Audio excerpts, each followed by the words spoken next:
Hello, namaskar everyone. This is Amol. I welcome you to my YouTube channel, Amol Education. Today we delve into one of the most remarkable and powerful poems of the Romantic era, by Percy Bysshe Shelley. This poem is not just a beautiful composition of words, but a profound reflection on nature, change, and inspiration. Before analyzing the poem, let us first understand the poet behind it. Percy Bysshe Shelley was one of the leading figures of the Romantic movement in English literature. Born in 1792 in England, Shelley was known for his radical ideas, passionate spirit, and lyrical poetry. He believed in the power of nature and the human spirit to bring about change. Despite facing criticism during his lifetime, he is now regarded as one of the greatest poets of English literature. Some of his most famous works include, and his unfinished masterpiece. His poetry often explores themes of political and social change, idealism, and the beauty of nature. Shelley engages with themes of death, rebirth, and poetry in. From the start, Shelley's speaker describes the wind as something powerful and destructive. It takes away the summer and brings winter, a season usually associated with death and sorrow. It's not a peaceful wind, he adds, but despite this, the speaker celebrates it. It is necessary for the circle of life to progress. Without death, there is no rebirth. The wind serves an important role in preserving this. Poetry is one of the less obvious themes in Ode to the West Wind.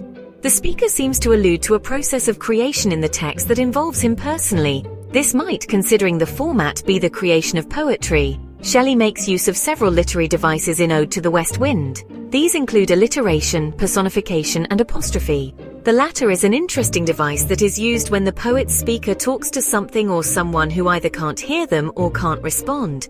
In this case, the speaker starts out the poem by talking to the west wind as though it can do both. In addition to this, the poet also personifies the wind or gives it human abilities that forces or animals don't naturally have.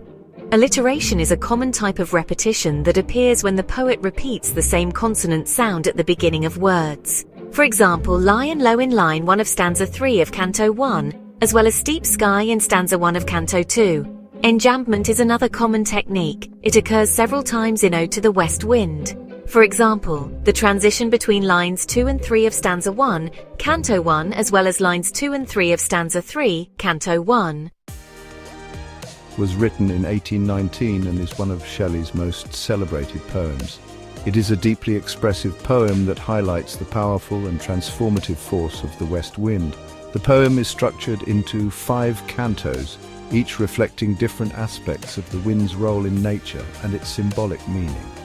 Shelley personifies the wind as a mighty and uncontrollable force that brings both destruction and renewal. The poem conveys the idea that nature is a powerful agent of change, much like the poet's own aspirations for revolution and renewal in society. The west wind becomes a metaphor for creative inspiration, as Shelley longs for his words to spread like the autumn leaves, igniting change in the world. Is a masterpiece that blends natural imagery with deep philosophical thought.